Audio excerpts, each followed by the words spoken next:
What if the strongest weapons could be defeated, not by explosions, but by silence? Picture, for a moment, an army stitched together by invisible threads of data, where every soldier and machine breathes to the rhythm of a digital pulse. This is not science fiction. It is the reality for some of the world's most advanced military formations today. The Enn Brigade, meticulously crafted to the strictest North Atlantic Alliance codes, stood at the cutting edge of information warfare, a marvel of integration that seemed, on the surface, to be the very embodiment of modern invincibility. On their screens, commanders watched the chaos of battle rendered in real time. Artillery responded to threats with uncanny speed, sometimes acting in less than 60 seconds from detection to impact. Drones and sensors never blinked, their feeds providing a continuous stream of intelligence back to the brigade's nerve center. In this digital coliseum, the Enn Brigade appeared untouchable. Its C4ISR, command, control, communications, computers, intelligence, surveillance, and reconnaissance, was a fortress constructed from screens, sensors, and code. This seamless web promised total battlefield awareness, a force multiplier that doctrine said would guarantee victory. But inside this digital citadel, a fatal flaw began to grow. The very systems that made the brigade powerful also bred a subtle, creeping arrogance. As trust in the machines deepened, redundant analog safeguards faded from memory. Paper maps, code books, and hand signals were relegated to dusty storage rooms. The brigade dismissed the threat of disruption, convinced that their digital shield was absolute, their encryption unbreakable, and their links unjammable. This was not the first time in history that technological confidence led to disaster. Recall the Maginot Line of France in the 1930s, a massive concrete fortress built at enormous cost, considered impregnable by its designers. Yet, when the German army bypassed it with tanks and airplanes, the line's strength became its weakness. In the same way, the Enn Brigade's dazzling network became a potential trap, a single point of failure rather than a guarantee of victory. It was a vulnerability not lost on their adversaries. Russian electronic warfare officers, trained to see battlefields as realms of signals and silence, saw the blind spot. Rather than shattering armor or storming trenches, they aimed for the brigade's lifeblood, the silent flow of information binding every unit. With a sudden, targeted strike, they threatened to erase the brigade's heartbeat, severing command from chaos. If digital supremacy can be switched off, armies fueled by billions of dollars in technology could unravel in mere hours. Doctrine, planning, and investment, years in the making, could vanish in a whisper-quiet attack on the networks at their core. This is not a hypothetical. In recent conflicts, such as the war in Ukraine, Russian forces have demonstrated the power of electronic warfare to jam drones, disrupt GPS, and blind entire battalions. For instance, there are documented cases where Ukrainian drone operators found their controls dead, their machines lost, simply because the electromagnetic environment had been weaponized against them. This is a sobering reminder that the strongest weapon on the modern battlefield may not be a missile, but a well-crafted silence. The collapse of the Enn Brigade did not come with fire and thunder. It began in eerie silence, as screens flickered and trusted links died, as the hum of data that once guided every move faded to nothing. The question that haunted the minds of strategists everywhere became urgent. How did armies come to rely so completely on invisible code and silent radio waves? How did the digital web become both shield and shackle? On the modern battlefield, supremacy is no longer just the realm of tanks, jets, or artillery. Instead, victory belongs to those who can direct the digital currents that bind every soldier, drone, and machine into a single, living web. The evolution from analog to digital was swift. Compare the Gulf War of 1991, where GPS and satellite communications gave American forces a decisive edge, to Afghanistan and Iraq a decade later, where real-time drone feeds, encrypted messaging, and live mapping became standard. Now, in the 21st century, armies are not just using digital tools, they are becoming digital organisms. At the center of this revolution stands C4ISR, command, control, communications, computers, intelligence, surveillance, and reconnaissance. This digital backbone acts as the nervous system of today's most advanced brigades. It promises commanders near-perfect information, the power to observe all, decide in moments, and strike with precision. In exercises, Allied forces have demonstrated the ability to locate and destroy targets in less than 2 minutes from detection, a feat unimaginable in earlier eras. Picture every vehicle and infantry squad as a node in a vast, breathing network.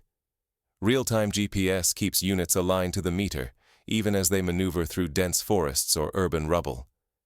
Rugged tablets beam live maps and fresh orders to the front lines, replacing shouted commands and handwritten notes. Drones soar overhead, streaming high-definition video and marking enemy positions for artillery, sometimes within seconds of discovery. In the 2019 NATO exercise Trident Juncture, these capabilities were showcased as hundreds of units coordinated seamlessly across land, sea, and air, relying on a digital nervous system that seemed unbreakable. NATO's doctrine is blunt. Speed and precision, driven by seamless network integration, are the keys to overwhelming advantage. The side that sees furthest, acts fastest, and coordinates flawlessly will win the day. This is more than theory. In the First Gulf War, the ability to out-communicate and out-coordinate the enemy led to a swift victory. But every strength contains the seed of a new weakness. Yet this digital shield conceals a hidden weakness. By wiring every asset together, armies become deeply dependent on the same networks that empower them. If those radio signals are jammed, or if digital code is corrupted, the entire organism can be paralyzed in the blink of an eye. This is the lesson of the 2007 cyber attack on Estonia, when government and military communications were crippled not by bombs, but by lines of malicious code. The stakes are staggering. Systems designed to guarantee victory can, if compromised, bring about total defeat. Generals wager billions on these invisible links, trusting algorithms more than instincts. When the network collapses, a force built for dominance becomes a blind, deaf giant. In World War II, armies that lost their radios could still fight with voice and signal flags. Today, loss of connectivity is like losing one's senses. But what if an adversary ignores the tanks and troops entirely? What if they strike at the signals, the silent threads holding the digital organism together? This is not theory. In the Syrian civil war, Russian electronic warfare units disrupted rebel drones and communications, forcing opponents to revert to hand signals and visual cues. When information flows are interrupted, even the best equipped force can be reduced to confusion. In Operation Vacuum, the highly advanced Enn Brigade would learn this lesson the hard way. Their faith in technological superiority would soon confront an adversary skilled at unraveling the very networks they depended on. Imagine being a commander, certain of your information dominance, only to see every trusted channel go dark in the space of a single heartbeat. That is the terror of modern electronic warfare. Can an army survive when its digital nervous system is ripped away? For the high-tech Enn Brigade, this nightmare is about to become real. Their battlefield dominance is woven from a seamless net of sensors, satellites, and encrypted radios. But what if every signal, every node, is already mapped, targeted, and waiting for the kill switch? This is not unprecedented. In the Falklands War, British ships found their radars jammed by Argentine countermeasures, forcing them to rethink tactics on the fly. Russian radioelectronic intelligence moves like ghosts, unseen, unheard, always listening. They capture each emission, archive every protocol, and patiently assemble the entire nervous system of the Enn Brigade. Their teams scan the spectrum 24 hours a day, building a living blueprint. Every staff order, every drone's heartbeat, every digital handshake between command posts. Think of them as digital archaeologists, reconstructing the enemy's structure from fragments of intercepted data. On the surface, the Enn Brigade trusts its encryption, its state-of-the-art gear, its routines. But confidence breeds habits, and habits become patterns, fatal ones. The Russian analysts see the rhythms, regular shift changes, repeated frequencies, predictable bursts of data. Each pattern points to a critical node, a command post, a relay link, a digital artery. These are the weak spots upon which the entire force depends. This mirrors the Allied codebreakers at Bletchley Park in World War II, who cracked the Enigma cipher by spotting patterns in German messages. Instead of unleashing a barrage of missiles or shells, Russian planners craft something far more lethal: Operation Vacuum. Its aim is not to destroy, but to disconnect. The plan is chillingly simple: create a zone of absolute radio silence, suffocating the enemy's ability to see, speak, or even navigate.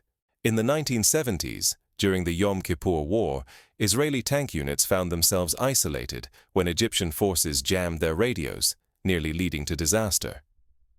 Operation Vacuum is this concept, evolved for the 21st century. Operation Vacuum unfolds in 3 merciless stages. First comes blinding. Sensors and drones go dark, leaving the Enn Brigade sightless.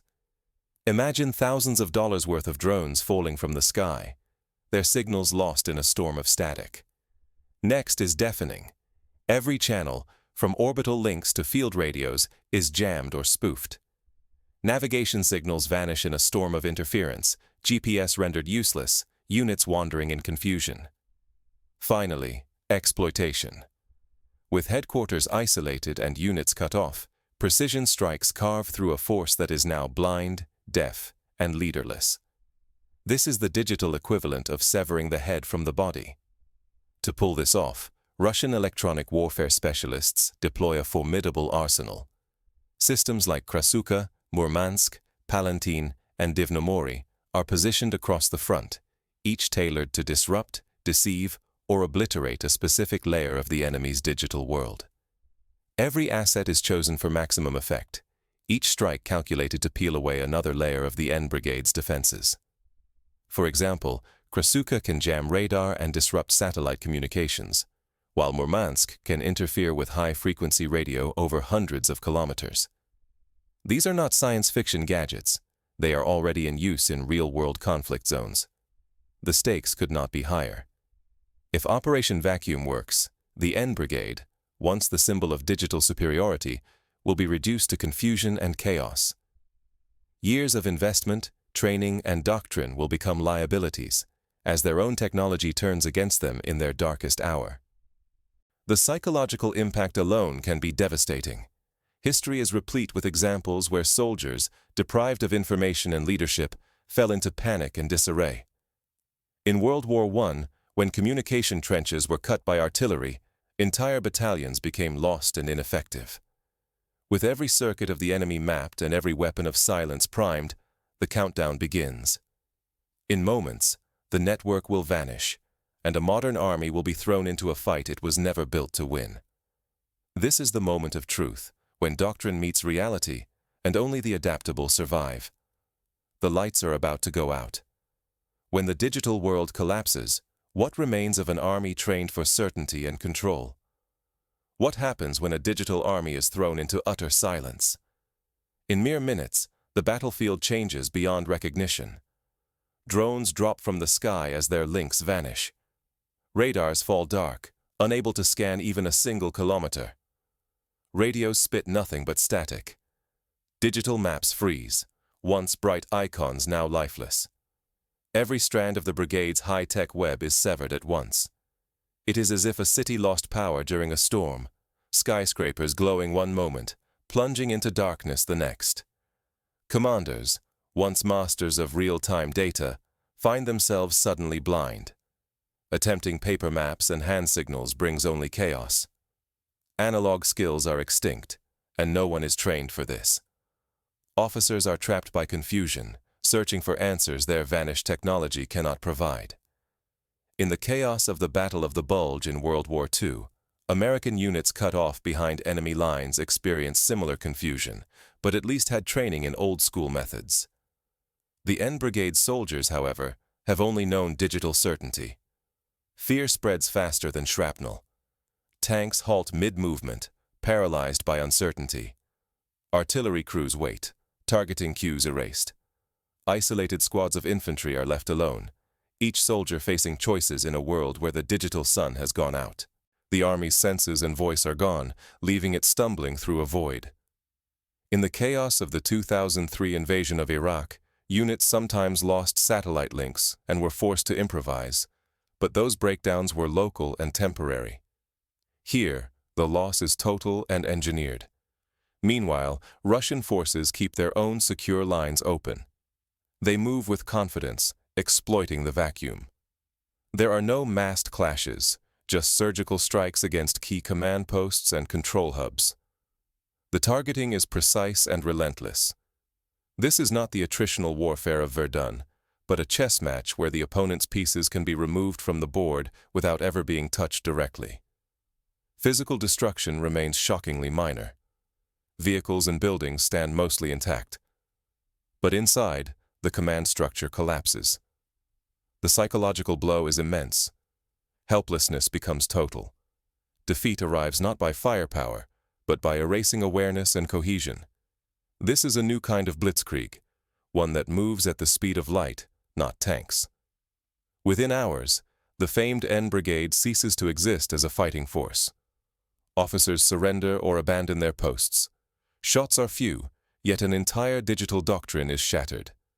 Electronic warfare's intellect and cunning have outmatched decades of technological faith.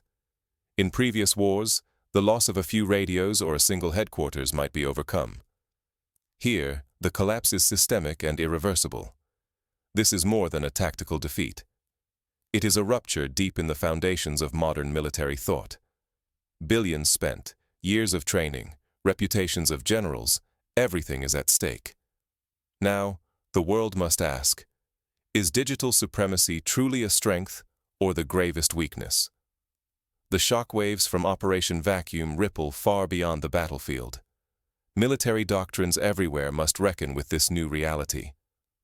In American war games, planners now routinely explore scenarios where communication is denied, forcing officers to practice analog skills and decentralized tactics.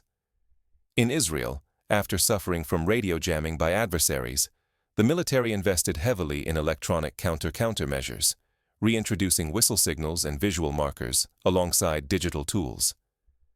If an entire army can be paralyzed by a single signal, what hope is there for defense when the next blackout comes? The question is not merely theoretical. In 2019, a cyber attack on a small Central American nation's grid left hospitals and emergency responders scrambling for days. The military implications are chilling. Operation Vacuum shattered assumptions about network-centric warfare.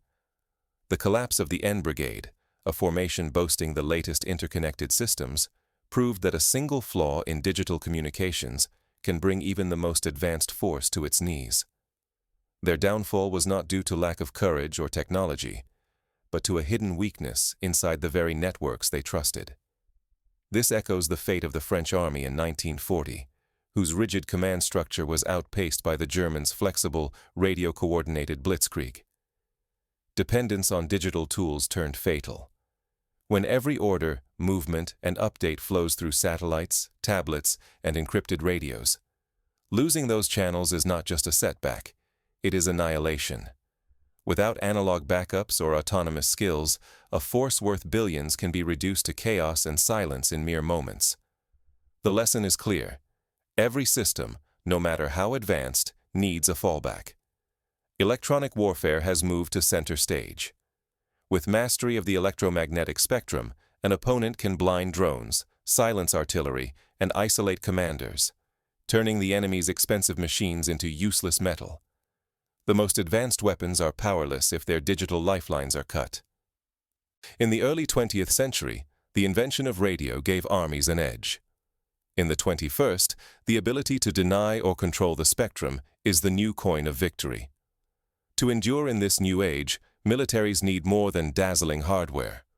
Soldiers must relearn analog navigation and voice communication. Physical maps, runners, and low-tech methods should become instinct. Diversifying communications and building strong electronic defenses are not options. They are the only way forward. Some armies now train with blackout days, no digital gear, only compasses, maps, and messengers, to ensure resilience. The Russian strategy in Operation Vacuum was built on adaptation and cunning, not flashy gadgets. Their real strength lay in patience, deception, and dominating the invisible spectrum. Intelligence and flexibility, not just raw power, decided the outcome. In the past, the side with the biggest guns often won. Now, the side with the quietest signals may prevail. Victory in the wars of tomorrow will not belong to those with faster processors or bigger screens. It will go to those who can shield their own signals, disrupt the enemy's sensors, and command the electromagnetic battlefield, sometimes without firing a shot. In peacetime, this may sound abstract. In a real war, it could decide the fate of nations. Ignore these lessons, and the next digital fortress may crumble faster, costing not only billions, but the fate of entire campaigns. The question is urgent. What must change before the next conflict? And who will truly master the invisible front lines? The answer will require a mix of investment in new technology and a return to old-school discipline. As new doctrines take shape, leaders must confront hard choices about resilience and adaptation. The struggle for the invisible battlefield has only just begun. In the United States, mission command is being re-emphasized, empowering junior leaders to make decisions even when cut off from higher headquarters.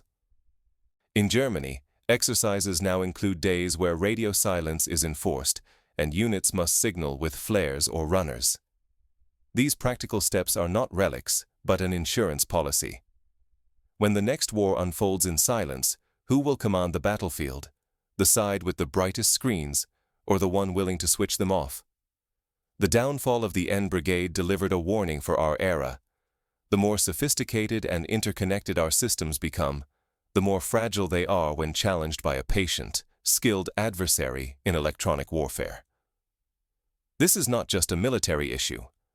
In 2020, a hospital in Germany lost a patient after ransomware shut down its computers, forcing ambulances to divert. The dangers of over-reliance on digital networks are everywhere. For generations, military leaders believed technological superiority rendered them untouchable. Countless billions have been spent on intricate digital networks, artificial intelligence-driven headquarters, and satellite-linked intelligence flows. Yet, Operation Vacuum exposed a flaw at the core of this faith. One focused strike, not with bombs or bullets, but with silence, can collapse the nervous system of a modern army. In less than an hour, a force deemed unstoppable was left paralyzed, cut off, and powerless. The invisible battlefield, the electromagnetic spectrum, determined the outcome before any shot was fired.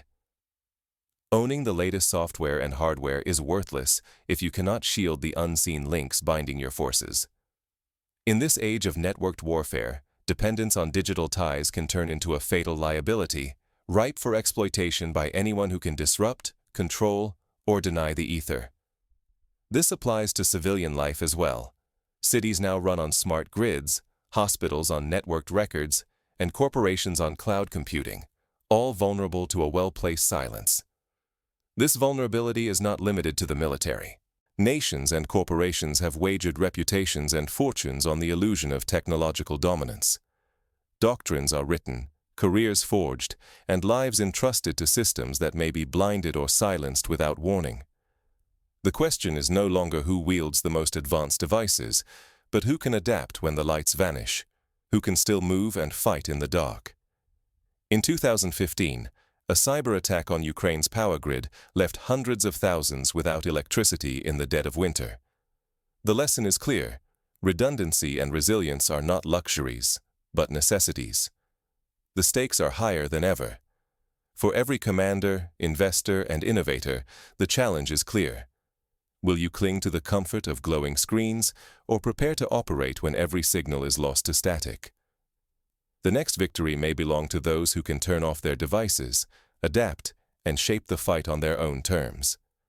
In practical terms, this means training with manual backups, investing in electronic camouflage, and building teams that can operate under any conditions. The lesson of Enn Brigade is unmistakable. Speed and precision offer no protection if they crumble in silence.